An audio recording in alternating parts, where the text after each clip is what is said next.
look over, folks. We probably went or rather passed by this particular this particular place, folks. Probably yesterday. Even at this point, while we basically go, it brings back so many memories and stuff. But folks, the one thing which happens to be is that while we in fact go from this particular place, folks, we have a feeling, folks, for the Pogishrian Renaissance, folks, which is not in position anymore. And folks, one thing, which happens to be about the Pogishrian Renaissance, seems to be that now look, there's a goddamn dog over there.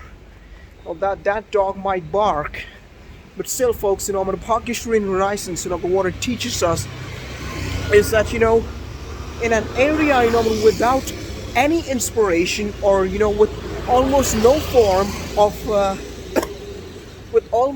form of optimism, or without without the presence of people who are basically altruistic or rather lacking in benevolence, you basically gotta go and you gotta challenge the entire neighborhood in a way that you gotta turn out to be truly a nice person with a nice soul and a good mind. And folks, you gotta inspire that entire neighborhood back. That is what the Pogishrian Renaissance teaches us. And folks, the Pogishrian Renaissance, we feel proud to say, folks, that it was basically established, or it was born here in this very Hypnopolis.